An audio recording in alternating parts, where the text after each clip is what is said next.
প্রায় ৬০ লক্ষ ভোটারের নাম নিয়ে রাজ্য জুড়ে যে অচলাবস্থা তৈরি হয়েছে তা দ্রুত নিষ্পত্তির জন্য ওড়িশা এবং ঝাড়খণ্ড এই দুই রাজ্য থেকে মোট ২০০ জন জুডিশিয়াল অফিসারকে এ রাজ্যে আনা হচ্ছে।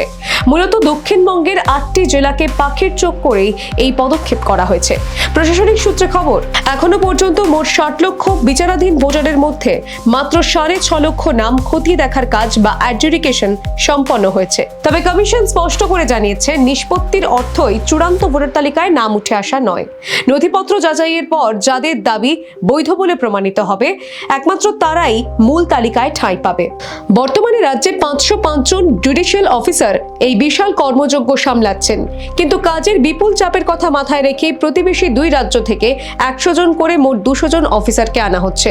ভিন রাজ্য থেকে আসা অফিসারদের মূলত ৮টি জেলায় মোতায়েন করা হবে।